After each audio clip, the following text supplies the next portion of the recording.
welcome back to the second episode of a guy, a Hoosier, and a Hillbilly walk into a windmill. Welcome back, everybody. I'm Hoosier. Guy Actual. And I'm Hillbilly. Today we're going to talk about power creation and some of the different ways different people do it and just how that goes about. So last week we spoke about data preservation and kind of archiving. Some of those means required power. So it kind of made sense. The next episode we would talk about actual power generation. And Hillbilly, what do you think about power generation in a kind of, let's call it, not necessarily post-apocalyptic, but maybe a power-challenged scenario? You know, I think it's a very important thing, considering the fact that in most areas of the world, nobody really lives without electricity. So in some fashion, there's some form of power. So I think having a wide variety outside of utilities is important. Windmills, for example, using wind power, water power to turn a water windmill and create power from that, solar. I think it's all very crucial to the way we have become accustomed to live. I think going without power these days is not really an option. So I was watching a movie with my daughter, and we were watching Big Hero 6, and during one of the scenes, he's on the back of Baymax and they're flying through these flying windmills, and I thought, wow, that's actually an interesting idea because air currents are better up there, so on and so forth, so you'd have a more constant rate of generating power. And I actually looked it up, and there are actual people attempting to create these and making them into a real a real thing.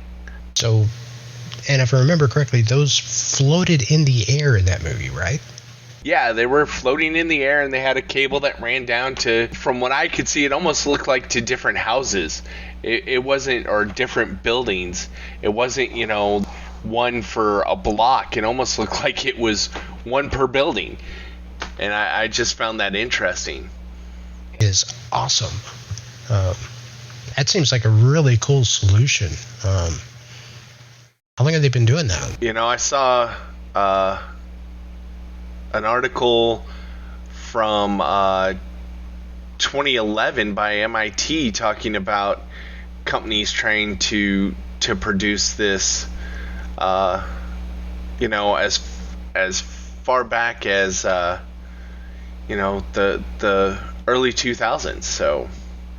So in my scenario, the prepper side of me, I have a few power generation setups right now. I build batteries, of course, and that's just to store the electricity. But to actually produce the electricity is, there's a couple of different options. Obviously, I have some solar panels. I have a couple of car alternators, and they, kind of dating back to that Gilligan's Island side of things, where you can hook a bicycle up to it and actually ride on it. That can power your battery banks. And that's a couple of options that I have looked into. I haven't really looked at the windmill side of it. I know that they sell small windmills, like personal, little small wind turbines that supposedly can provide emergency power. You're talking about, riding a bike and using a car generator. There was a show, and I want to say it was on Discovery, and don't ask me when it was, but it was called The Colony, and it was a game show. And they took a bunch of people and put them in a building in a post-apocalyptic setting, and they had to harvest stuff and trade and survive with the information, with what they could find, until they could build a vehicle to get out of there. I don't know if anybody ever watched it. I don't even remember when it was on, but it was definitely an interesting show with regards to that. No, I remember, what was the prepper show on It was on Discovery, I think. Doomsday Preppers? Doomsday Preppers. Yes. That's what it was. I remember watching that. And they had the windmill thing set up there. One of the comments that I remember one of the hosts talking about, because they'd always rate them on what their status was, how long they would survive. Some people got like a week, some people got a day, and some people got like years. Mm-hmm. But I remember specifically one of the comments somebody said is that the wind is not always there, depending on where you live. Say if you're East Coast, West Coast, you might get, trade winds that blow through all the time. And God bless you if you live in Hawaii. I think you're probably set if you have a windmill or two. But I know here in the Texas area where I'm born and bred, we have some pretty still days. So windmills may not cut it all the time. But again, you're talking about, it all depends. When you're talking about these flying windmills, being able to get them thousands of feet in the air to be able to catch those winds that are up there, that's great. But like, I'm pretty sure like a modern windmill needs almost no wind speed to actually produce energy. So they'll turn at a pretty low speed nowadays. Yeah. So I mean, I'm gonna admit I'm trying to look it up just to see. Okay. The optimal wind speed for maximized power is 12 to 25 miles per hour. It says here, but it says the minimum needed is 6 to 9. Ooh. Okay. So, I mean, it doesn't take much to spin those. It's just, there's some debate about other aspects of it. I mean, they even have, there's a place where they have a bunch of wind turbines out to sea, and they run the power back to shore. It's offshore so that they're getting power. Now, is that like the tidal ones where they float on the top? Well, these are on top of the water, but they're actually windmills. They're not using the tide or anything. It's actually using the wind across the water there. Gotcha. Yeah. But there are the ones that they're trying to develop that use tide, where they float on top of the water, and the tide, the waves moving the back and forth motion produce energy. Now I'll tell you who does it right. Who has one of the best energy producing, hot water heating, clean road, get the snow off the road areas is Iceland. Do you know how they do it? Lava? Geothermal energy. Yep, absolutely. They use the steam to spin the turbines to generate the electricity, but they also use it to heat water that they run in pipes below their roads in certain parts of the country that melts it. Now, I've never been there. It'd be fun to go there and check it out. Maybe when we're rich and we're doing podcasts, we can travel around the world and do those types of things. But I think that would just be, that's one of those things that just seems like that's just smart use of your natural resources. Indeed. Now, Hillbilly, you're in the middle of the country, right? I am. I'm in the middle of the country. So we have where I'm at, we actually have a much larger problem. We don't have a lot of low-speed wind days. Where I'm at, we actually have, it's generally about 20 to 30 mile an hour winds. But normally, about 9 months out of the year, we can hit 60 mile an hour winds in any given week. So, the problem with, and we do have wind turbine farms out where I'm at, the problem is a lot of times they run away. They actually go too fast and they actually break apart, which is not good, especially with how high they are, and they destroy the migratory patterns of some birds because of how tall they are. But the speed factor where I'm at is actually a pretty serious problem. And I've seen those videos on YouTube of the wind turbines just going crazy. I know they have braking systems. I knew somebody that used to work on those, and there are braking systems, and then they can turn the blades to try to, not turn with the wind. But those systems don't always work, and I've seen the runaway windmills that you're talking of. When they go, they basically just disintegrate. I mean, I remember the video I saw. There was shrapnel being thrown everywhere. Oh yeah, it's a huge problem. Yeah, there's I call it the windmill graveyard. So there's a scrapyard not too far from me that's just every single month you can just see more and more windmill arms just being completely scrapped because they're all twisted and bent and completely turn in the opposite direction just from the force of the wind and crashing. Around me, they're doing a lot of solar farms, I'm seeing a lot of those go in. And I'm okay with that because, if the end world comes, I can go to their little farm and harvest me some solar panels. I had a buddy a long time ago that felt the same way about the freeways. I always ask him, it's like, what are you doing for power? And he said, well, guy, when the end time comes and everybody's car is out of gas and things aren't working, I'll be able to get the pick of the litter off the highway and build out my battery farm real easily. And I thought that was an interesting thought. I'm more of a try to be ahead of the curve guy. And I'm playing a little bit of devil's advocate, of course, because I do have quite a few energy productions. But, with solar here in my area, I had somebody come out to the house and give me an estimate of what it was going to cost to get solar set up on my house.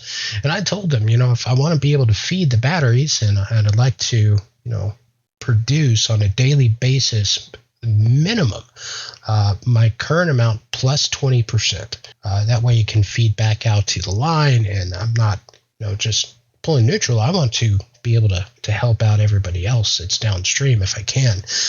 And they quoted me $78,000.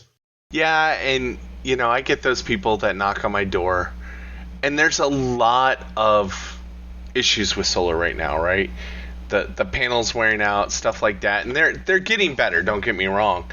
But, I happen to know where their facility is and where their factory and their manufacturing and all that is. I had one real simple question for them. If solar is so great, how come you guys don't have it on your buildings? Yeah. Yes. And they were like, well, yeah. It was those stuttery questions of, well, we don't actually own those buildings, and so you can't sell the people where you're building it and where you're making it on the idea of solar, but you're going to try and sell me on solar. I saw recently also for solar the like, it's like a flat roll that they're putting on the side of buildings now. Yes, I've seen those. And Mr. Elon was doing the solar roof for a while. Do you remember that? I've seen some of those where the different tiles are actually solar. My thing with solar, I got nothing against solar. It's an age-old problem. Is the panel has to be clean. Now if you take a look at the Mars rovers, all the various rovers we've put up on Mars, the last set, I'm blanking on the name, but the last set, they lasted longer than expected because of windstorms that blew the dust off the panels. And it's cleaning them. They're so fragile. And where I live in the country, I live in Tornado Alley, which takes up a huge part of the middle of the country. The debris from high winds, a tornado, all of that, it dings them. We have a lot of people that have put them on roofs, and number one, they got to clean the panels, otherwise they get to less efficiency. And then two, debris, it just whacks those panels and they got to replace them. They are so pricey, just so pricey. indeed. And similar here in my area, we get hailstorms that will just completely chew them up. And the reality is the solar panels right now are not producing a whole lot more than they did 20 years ago. Multispectral technology is great, but the big breakthrough that everybody is waiting for in solar is the perovskite. The perovskite solar cells are basically the holy grail of solar technology. They're functional above 140 degrees Fahrenheit. They're amazing, and they're a lot more durable too.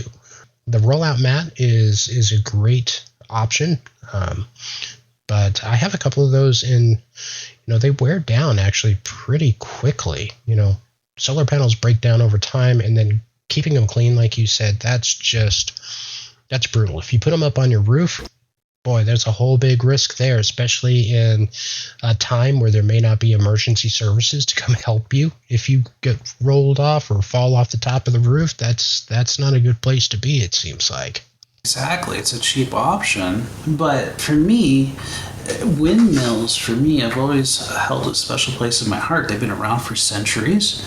Windmills are used very heavily in the Netherlands. Amsterdam, for example, and the whole region surrounding Amsterdam, they use low-height windmills, traditional Danish windmills, to pump out the locks and dams. So they use them to pump out water, and you could very easily turn that into a hydroelectric station. Now, the problem with that is the majority of us don't live next to a giant body of water. But, windmills have been around for so long, harnessing the energy that they, minus the bird migratory patterns that they destroy, which is a very serious issue, especially with the modern day North American windmills that are, a couple hundred feet in the air. But if we could get a windmill, 50 feet high that does the same work, it's a little bit more beneficial. But I also got to say, I love solar for camping, because it's far more beneficial than setting up a wind turbine when you're traveling. You just throw out the cells and you got some nice generation of power right there.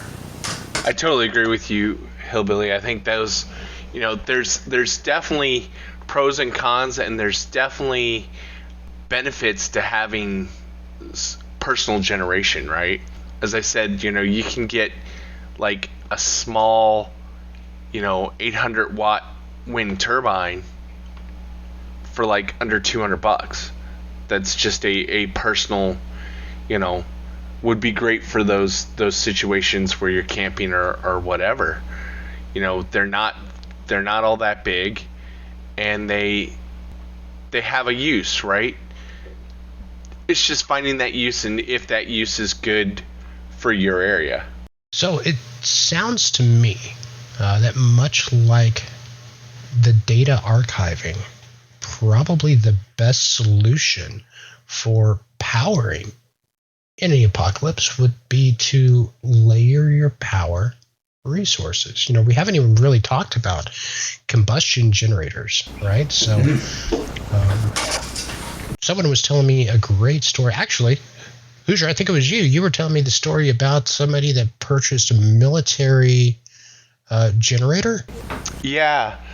So they purchased a from one of the gov sites, one of the big diesel military generators. Now, they happen to have been a diesel mechanic. That was basically their job.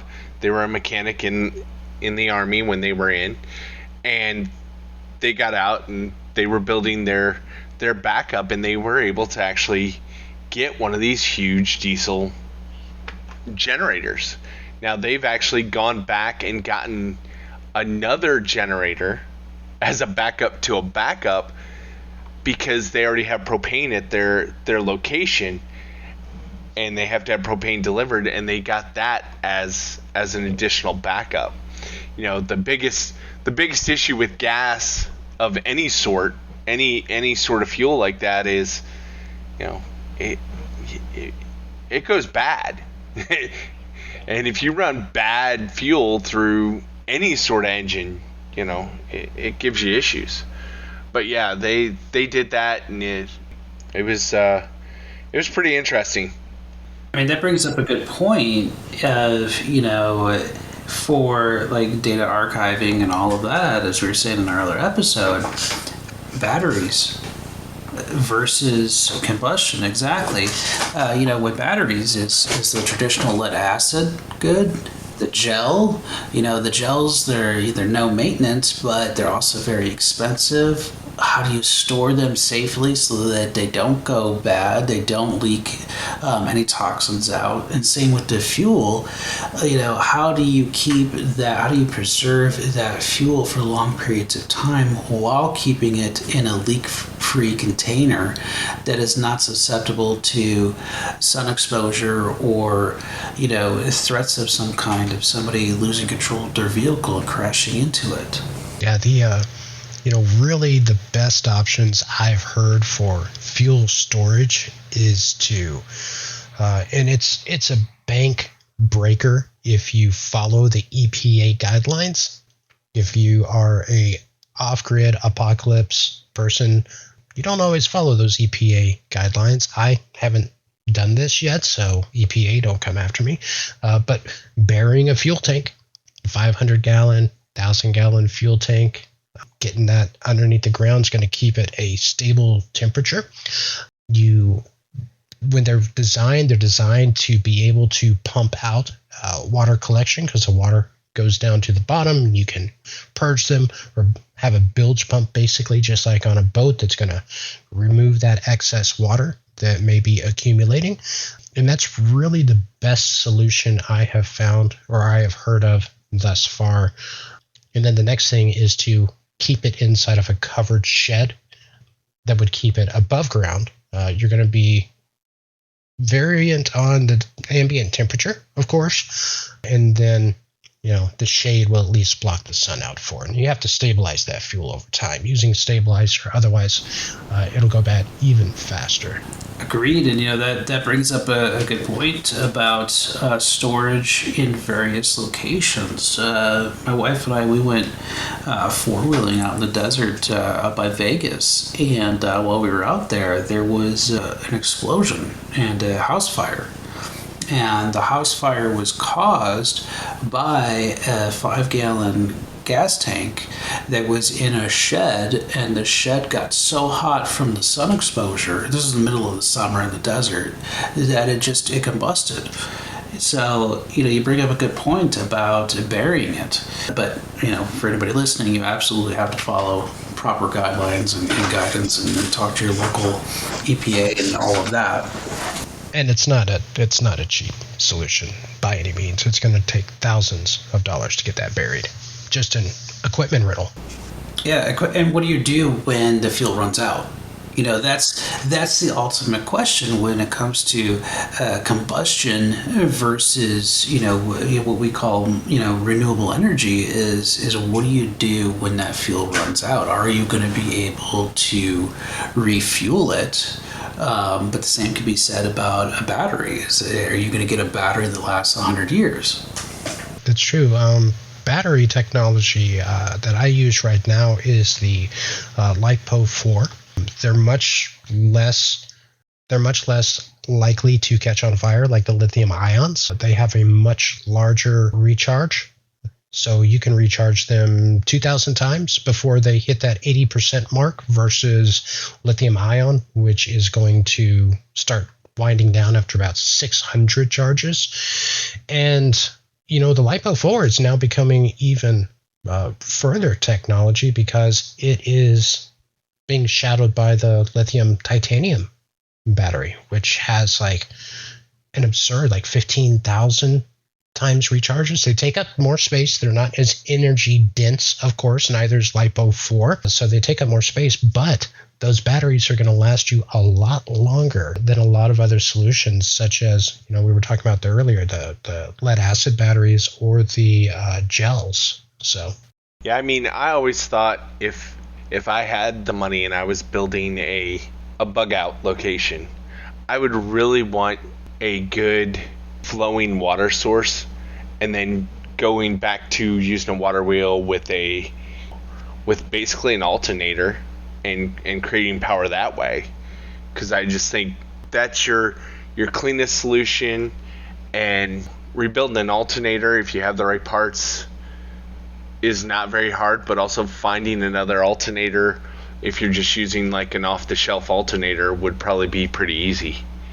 It's true, and it has an added benefit, which is water stagnation. So, if you have that water constantly moving, you don't have to worry about algae and all the other stuff. In theory, there's a lot of things that go into that. There's a lot of things that could happen, But if you have that type of water source, you also hope that you have a food source there, right? You hope there's fish flowing and different things like that. So, I mean, a good flowing water source just seems like a benefit overall, no matter how you look at it, right? Absolutely, and water is essential to life, so that definitely has to be brought into the equation. Yeah, if you live in the desert area, that may not be a possibility too, because that's where you got to have the right gear to be able to do a well, right? You got to have a well in those kinds of situations. And if you're in the desert, you're probably going to want to have an energy source that could power some sort of digging or drilling apparatus, because not all the deserts, but a lot of deserts have got some rocky ground, they've got some very hard ground. Not all of it is just sand, so it could be an added benefit if you have a large enough energy source to power some sort of mechanical apparatus to do the digging to save the manual labor. But and then there it goes back to, if you're in the desert and you've got a well, hopefully it's a lot of flat ground, so maybe you're using that windmill to pump that water out of that well, right? Yes, in the storage containers. So there is one way to produce energy that we haven't talked about, and it's not commonly talked about, but an interesting story. Are you talking about methane gas? I am. Yeah. And a lot of people don't think about this or look at it as a viable option because it's just a crappy source, if you get where I'm going. But there are actually farms, dairy farms, that utilize the waste products from their cattle to reclaim the natural gases that are produced by that waste. And they have a current operation that can generate enough electricity to feed over 1,000 homes. Yes, I read a story about that.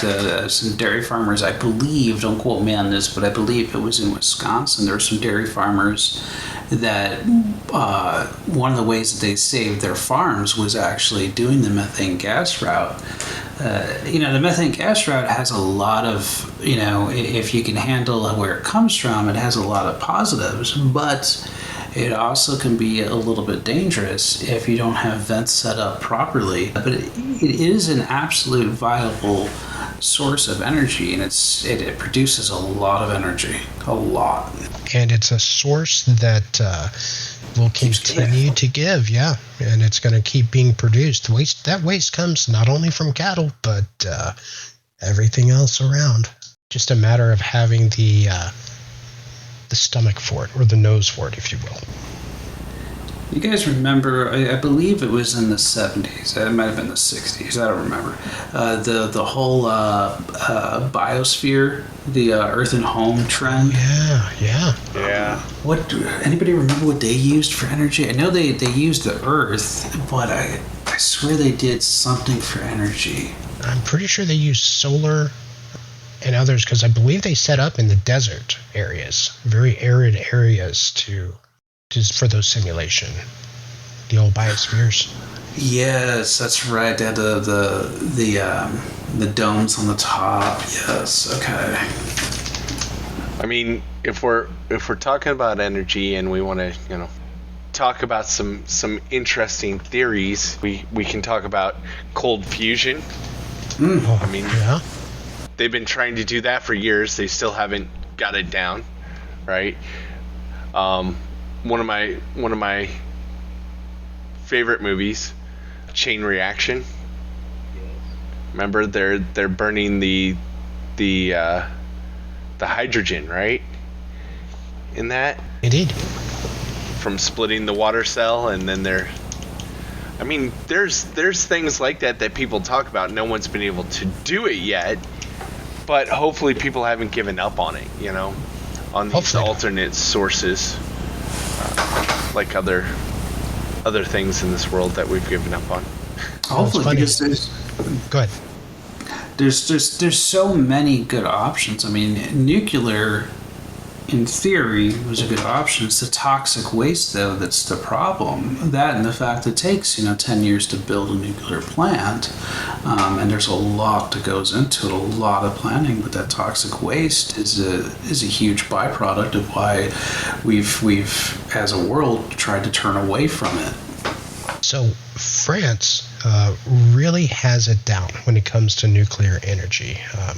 Wine and nuclear power, but they have their reclamation program to a point where I believe they produce about a tablespoon per year, which is just astonishing to me that they can run it to that level. It's wonderful. Yeah. It is. It just, it takes. I think Hoosier said this. It might have been off an episode, but about the movie Sahara. Well, and in that movie there was toxic waste. Where do you safely store that so it doesn't leak out into the groundwater, into the plants, the wildlife, and all of that? How do you safely contain all of that, even at a tablespoon? I mean, that's fantastic, but that does add up over 50 years. Absolutely, and I believe that's per power plant.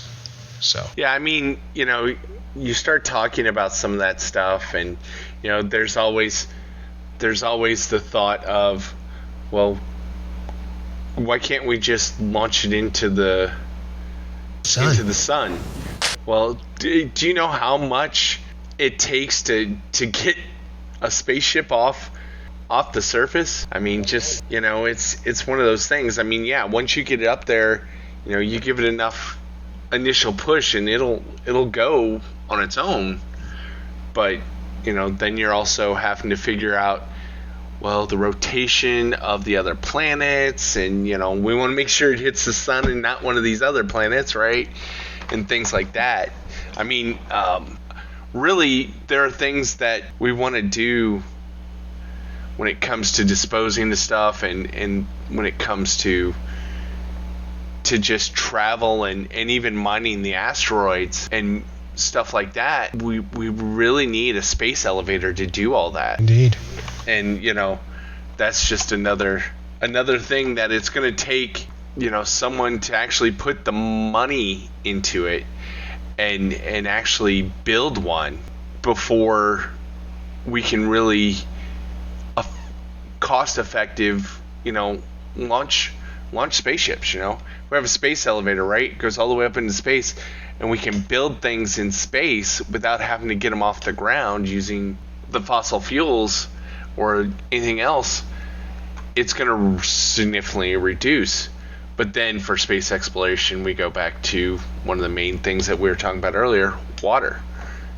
You gotta be able to produce that water. That's the number one challenge about space. But I do want to bring it back to our power needs earlier. So, and then we can move off the subject. That's all right. But it sounds like the proper theory behind it would be to layer your different technologies, store proper storage methods, and then have alternatives on top of that. And this may sound a little cliche, but it's going to take a village for power. It's not going to be something that you can probably do on your own in the long run. Depending on recovery methods, if you're just down for a few months, like we're seeing in parts of the United States right now with the latest hurricanes blowing through, that's good. Eventually there's going to be a resupply. But if we're in a situation to where the lights are out around the world, you better make sure that you are not only prepared, but prepared to produce after the fact and think about ways that you can carry that energy production beyond the limitations of your current equipment. Otherwise, generations possibly down the line may not make it. They may not be able to carry forward.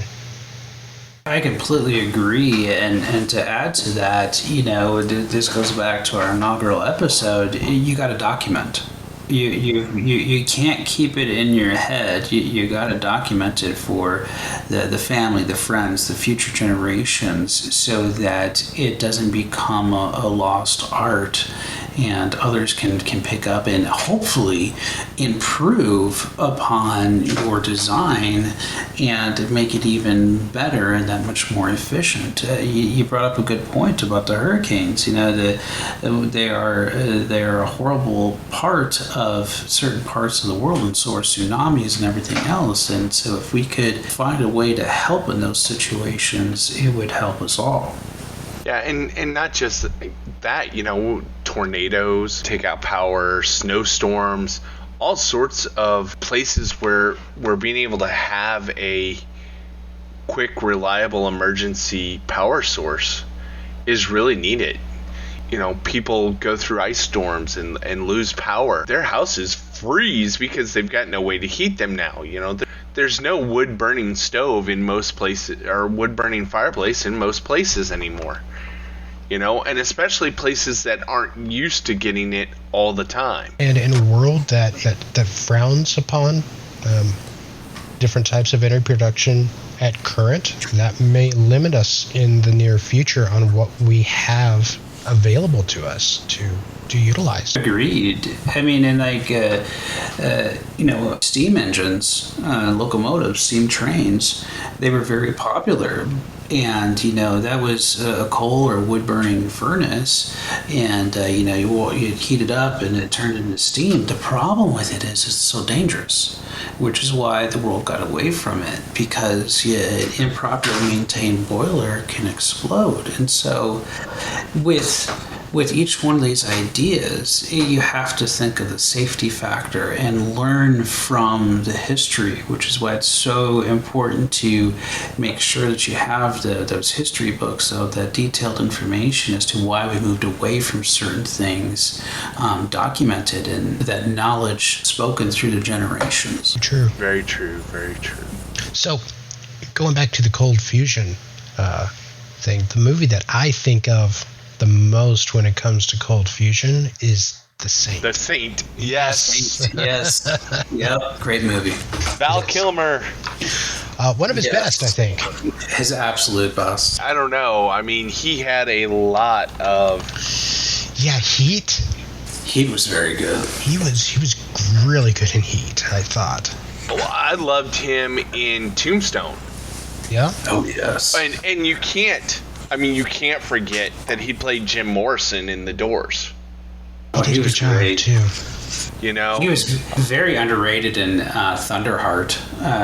Great. Love great that movie. Another movie that you can't get in a lot of places. Correct.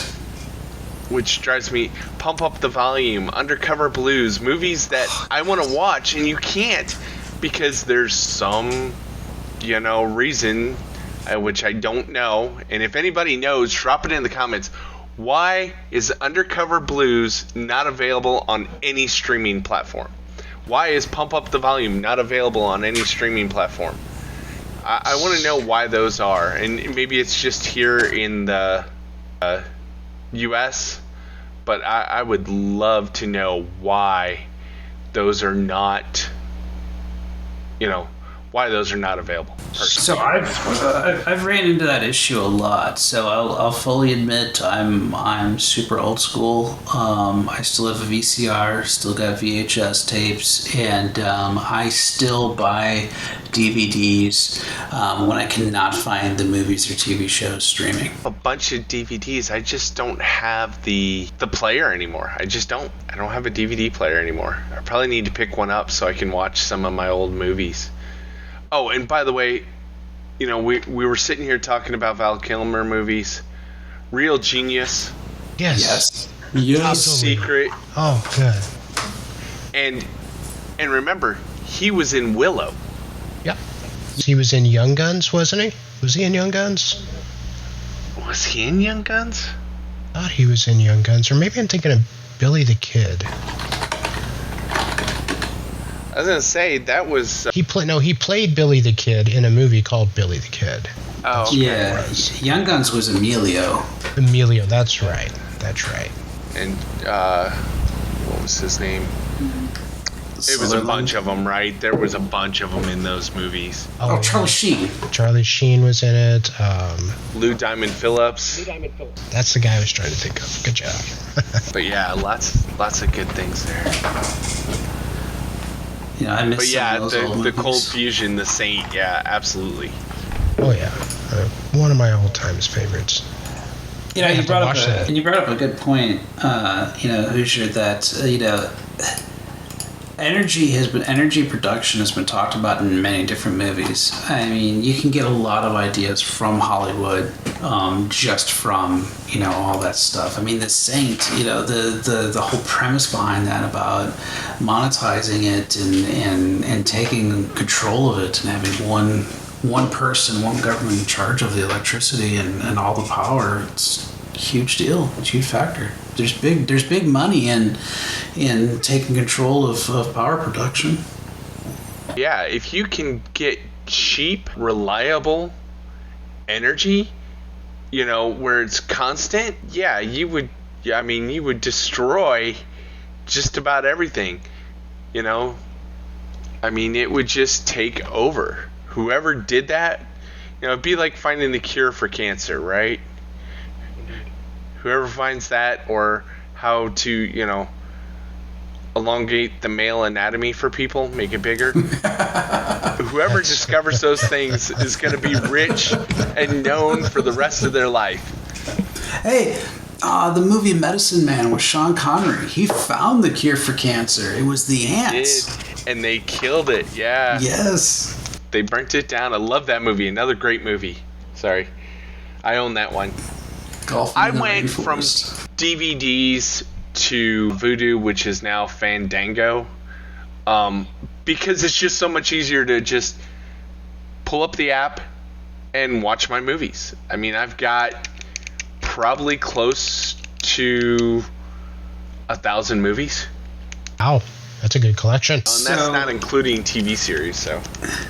I agree with you. However, I still one of the reasons why I have still have a VCR.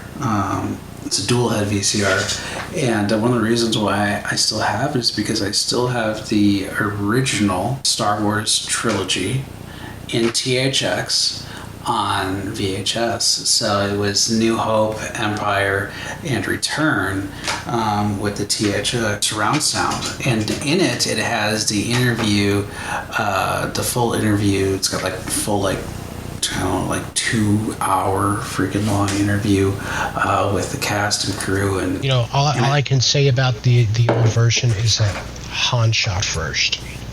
He did. 100%. Yes, he did. And Jabba didn't freaking crawl around the Millennium Falcon. He sat there. And Puppet Yoda is the best Yoda. Yes. Agreed. But I will say, every time I see Jabba the Hutt, my mind goes to Pizza the Hutt. It just goes straight to Spaceballs. Oh, of course. Absolutely. I mean, any Mel Brooks movie is, again, it's a classic, right? They're making a sequel to Spaceballs. No. What? Yes. Unless Mel Brooks wrote it, leave it alone. I believe he was involved with it. I've got to Google it. I'm pretty sure that is accurate, though. Yes, absolutely. It is in the works. And it's starring, world, please forgive me, but he's not my favorite actor, Josh Gad. I agree. Yes, please forgive me as well.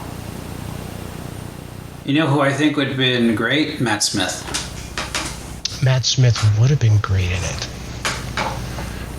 Any of the Doctor Who's. I mean, I like Josh Gad as Olaf, and that's about, as far as I got. I agree. I didn't like him in Avenue 5 in the HBO series. saw him in something else, and I was just like, I'm not really enjoying his acting style. Yeah. You know what I would like to see brought back? This isn't a movie, it's a TV show. Northern Exposure. I miss Northern Exposure. Loved Northern Exposure. My pharmacist, I'm a good friend with my pharmacist, and she was talking about her and her boyfriend watching Wings and another show, and she was just like, I'm discovering all these new shows because my husband is a little older than I am, and I was like, that's great. You should watch Northern Exposure. And she's like, what's Northern Exposure? It's like, are you kidding? A doctor moves to the middle of nowhere, Alaska, and come on. It's right up your alley, doctor. and I'll say it. I'll fully admit it. It is way better than ER. Easily. It's way better than ER. I don't know who would even make that comparison. It's even got somebody from ER, and it's got Goose from Top Gun. I'm blanking on his name. I can't remember. Later seasons. Oh, Val Kilmer. I forgot he played Iceman. Yeah, Val Kilmer played Iceman. Absolutely. Tom Cruise actually fought to make sure he was in the sequel to Top Gun. I guess he has some health issues now. Yeah. And Tom Cruise fought to make sure he had a part in that movie. So, Tom Cruise, I think, takes a lot of heat from a lot of people, but I think that he does that a lot, fighting for people. His method of acting, I think, is a great thing. He went up in jets for Top Gun, He learned how to actually make the drinks for cocktail and do a lot of that flair. I mean, he does a great job, and people really give him a hard time. And speaking from the hillbilly side, okay, because racing is near and dear to my heart, he did learn he learned a lot about NASCAR. Yeah, he did. When he was doing Days of Thunder. He really did. He is a good, I don't know that I would say method actor, but he really knows how to immerse himself and learn. Definitely in tune with the character. For sure. All right. Controversial question of the day or the night, whatever it is. DC or Marvel? Ooh. Dark Horse. Ooh.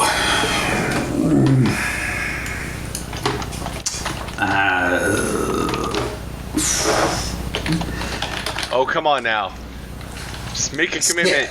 I don't want to say both because then I'm going to feel like it's Airheads and it's Lemmy versus God, Steve Buscemi reference out there for anybody that remembers that movie. I gotta go DC. Wow. Okay. And Guy, you said Dark Horse. You didn't want to go there. Comics, yeah. Yeah. I'm going to admit, I've always been a Marvel fan. I've always been a Captain America fan, so, Understandable. I mean, it's a hard call. They're all good. They really are. I mean, each of them has their perks. I mean, and there was one that I used to follow that not a lot of people loved, but it was Grendel. Now people know about Grendel. Yeah, I was just recently reading an article. Supposedly, Thundercats has made a huge comeback in comics and that recently, and now I hear that they are going to be bringing back Silverhawks. Interesting. In that same, and I'm like, okay, so casting rumors. Henry Cavill has been cast in the new live-action Voltron movie. I love it. But who do you think he should play? Can't remember the names. I'm so ashamed of myself. You can just say, Black Lion, Blue Lion, or, Well, I mean, it's Henry Cavill. He's got to be. He's either playing the leader, right, or he's the comic relief. He's got to be one of the two. Okay. I think if I'm doing it, because in the original Voltron, right, it was kids that controlled the lions. I think he's playing the king. Okay. You know, the king that was kind of over them all. You know, I that's who I'm hoping he's playing, to be honest, because I'm hoping that they keep the lions as kids. Now, I think in the new Netflix series, it's not all kids. And yes, I only talk about Voltron 5 Lions. That other thing that was the multiple vehicles is not Voltron. Yeah. But Voltron, they were lions. So there was a Voltron, and it was like it was back in the day. I used to watch it back in the 80s, the cartoon, the animated series. Yeah. But before the lions, there was, and it may not have been Voltron, but I think it was like Voltron Vehicle Force or something, or Voltron Vehicles or something. And it was a bunch of cars and planes and everything made Voltron. It wasn't the 5 Lions. And maybe it wasn't Voltron.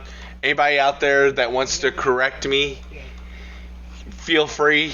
Maybe y'all know what I'm talking about and you'll be like, that idiot, he doesn't know what he's talking about. That was this. That's fine. Tell me that. You know, I was a kid when that was on, so, you know, I don't remember it exactly, but I'm pretty sure it was Voltron something or other, and it was a bunch of vehicles instead of the 5 Lions. All right, so if you know, let us know, because we are humans just like you.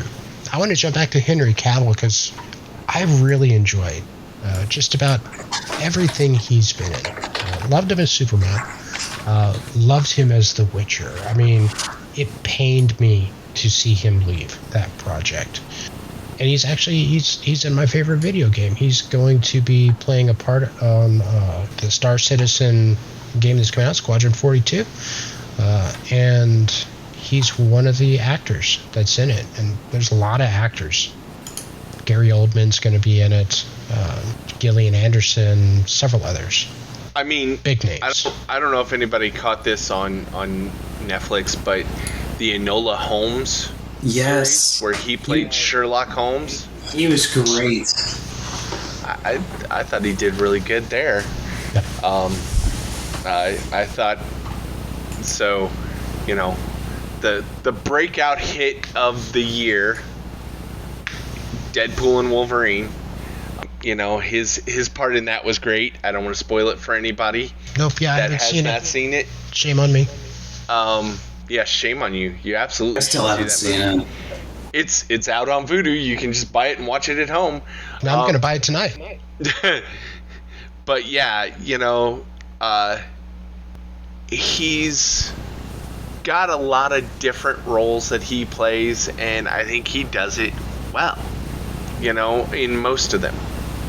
I'm gonna say most because, you know, just like anybody else, there are certain things that, you know, every actor does that you don't always love. Though I'm trying to think of a Keanu Reeves movie I don't love. He didn't come back. He didn't come back for Speed 2, so. Yeah, but you know.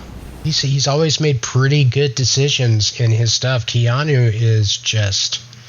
Well, he's a great guy. He's a smart dude. I mean, he's been through so much. You know, he plays. From what I understand, he's voicing Shadow in the new Sonic movie. So, you know, if you have not followed his comic, have not listened to his audiobook for Berserker, I highly recommend it. I very much enjoyed it. I'm really hopeful that Constantine 2 is actually done and completed, because I've been waiting for that forever. Loved him in the John Wicks. Loved him as the voice of Batman in DC League of Super Pets. I mean, how could you not? It was freaking great. You know, I'm just trying to think of a movie that I just have to say I hated him in, and I can tell you one that I'm not a fan of, and it's The Matrix Resurrections, the 2021 Matrix that came out. See, I will admit, I've seen all the Matrixes, and the only one that I actually truly like is the first one. Oh, I agree. The first one is the best one, easily. But I didn't hate him. That's just I didn't hate him. That's what I'm trying to say. Yeah. You know, The Replacements. Funny movie. Yeah. Johnny Mnemonic. Yep. Oh, that was Which they're making a sequel to that, or a reboot, I think. Oh, I was gonna say. I mean, he was really good in River's Edge, and I would say that was. I mean, it's his younger roles. That was one of his more serious ones back then. Bill and Point Ted, Break. I mean, Bram Stoker's Dracula. we already touched on Chain Reaction. I mean, Yeah, Parenthood. Remember him way back? Oh yeah. Wasn't he in Parenthood? Yeah, he was a dad. He was a teen dad. Yes. Teen dad, right? Yep. I mean, and I still remember that because he was freaking great. He was, Right. Is he the actor that can not do wrong? I mean, he's really good in everything, isn't he? He is. I think he is. And from everything I've ever read about him, he's a good person too, so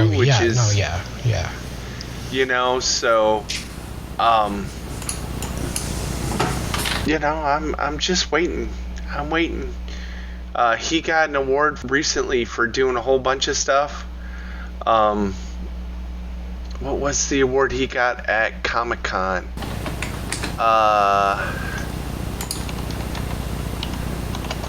He's also got a motorcycle company, and they're nice bikes. Nice bikes. What was that he got? And I can't remember. It's like the Ink Pot Award. He got it for contributions in the world of comics, science fiction, fantasy, film, television, animation, and fandom services. Nice. And I like his stuff. As I said, I like Berserker. It's a very interesting take. That's his comic, but he's also got a audiobook where he actually voices in the audiobook. So I find that kind of cool. It's like, Ready Player One is Will Wheaton. Oh, Will Wheaton. Will Wheaton. Oh, yeah. Oh, Wesley Crusher. I mean, but it's just the right person to read read that book, Ready Player One. They found the right person to read that, All right, folks. My time is coming to an end here.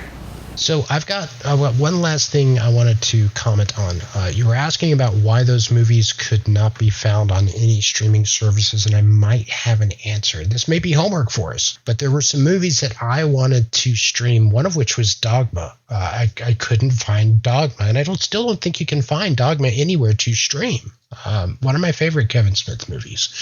And I found an answer as to why, and it's because of who produced the movie. And production rights, and it was produced by Harvey Weinstein, who was in jail serving a 23-year sentence, so they can't work out a deal and him get paid for it, and that's why it's not on a streaming service. And I'm wondering if those other movies might have been done by Weinstein or who's the other guy? Phil Spector? Yeah, Phil Spector, I think is the other guy, so... That could very well be. I mean, wasn't Weinstein? He's in jail because he did bad things. He did very, very terrible things. Yes. So he may not.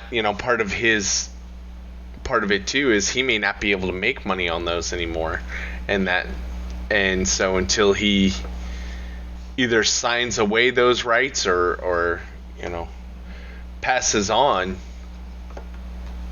we may not see those movies out there. But again, if somebody knows the actual answer or has a website that they can point us to for some of those movies, hey, point it out to us. We love the comments. We love to hear questions. And if you've enjoyed us, we'd love for you to subscribe to the podcast.